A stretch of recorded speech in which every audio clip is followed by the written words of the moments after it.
जय भीम. बुद्ध फुले शाहू आंबेडकर छत्रपती शिवाजी महाराज यांच्या विचारांना मी त्रिवार वंदन करतो, अभिवादन करतो.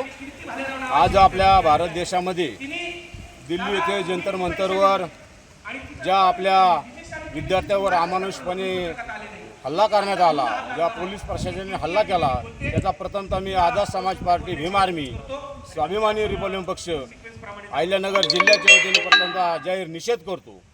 आज आम्ही आझाद समाज पार्टीच्या वतीने खासदार चंद्रशेखर आझादभाई यांच्या आदेशानुसार आज संपूर्ण भारतामध्ये प्रत्येक जिल्ह्यामध्ये प्रत्येक ठिकाणी जिल्हाधिकाऱ्यांना निवेदन देण्यासाठी भीम आर्मीचे कार्यकर्ते प्रत्येक जिल्ह्यात त्या ठिकाणी उपस्थित राहिलेले आहेत. खरं तर म्हणजे या भारत देशामध्ये हिटलरशाही आली का असा प्रश्न निर्माण होऊ राहिलेला आहे. लोकशाही राहिली का नाही राहिली. आज एवढी भयान परिस्थिती निर्माण झाली. आमचे विद्यार्थी शिक्षणाचा हक्क मागतात आणि शिक्षणाच्या हक्कापासून त्यांना वंचित ठेवण्यासाठी आज जर शासन प्रशासन अशा प्रकारे गैरवर्तन करीत असेल तर याच्यापेक्षा मोठी शोकांतिका कोणतीच नसेल. आम्ही गेल्या 20 तारखेपासून आमच्या खासदार चंद्रशेखर आझादभाई दिल्ली येथे जंतर मंतरवर आंदोलन करतात.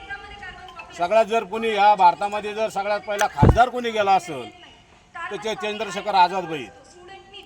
20 तारखेपासून तर आतापर्यंत त्यांनी दिल्लीमध्ये आंदोलन चालू ठेवले. आता कुठेतरी इतर संघटनेचे इतर पक्षाचे कार्यकर्ते त्यांना जुळू राहिले. आमचं एकच मत आहे सरकारला, शासनाला, ज्या नीट पेपरमध्ये तुम्ही जी नीट पेपरची फूट केली, ज्या विद्यार्थ्यावर तुम्ही अन्याय केला, त्या प्रमुख आमची मागणी शिक्षण मंत्री धर्मेंद्र प्रधान यांचा राजीनामा घेतला पाहिजे. ही आमची प्रमुख मागणी. ज्या आमच्या विद्यार्थ्यावर दिल्लीमध्ये जंतर मंतरवर लाठीचार्ज केला, अमानुषपणे आमच्या मुलांना बेदम मारहाण केली, अशा पोलीस प्रशासनावर त्या ठिकाणी गुन्हा दाखल करण्यात यावा. तिथं आमच्या विद्यार्थ्यांना न्याय मिळाला पाहिजे, ही आमची दुसरी मागणी. आणि ह्या आंदोलनामध्ये जे विद्यार्थी शहीद झाले त्या विद्यार्थ्यांना शासनाकडून 1 कोटीची मदत मिळावी, ही आमची प्रमुख मागणी.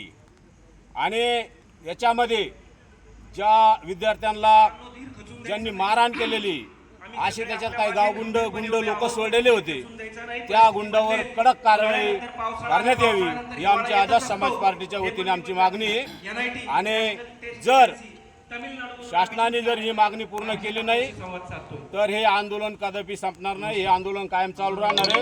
आम्ही अहिल्यानगर जिल्ह्यामधून हे आंदोलन झाल्यानंतर अहिल्यानगर जिल्ह्यातून असंख्य कार्यकर्ते आम्ही दिल्लीला जाऊ राहिलेलो आहे. त्या ठिकाणी आम्ही जंतर मंतरवर जाणार आणि जोपर्यंत आमच्या विद्यार्थ्याला न्याय मिळत नाही तोपर्यंत आम्ही हे आंदोलन दिल्लीमध्ये चालू करणार आहे. धन्यवाद. जय भीम, जय शिवराय.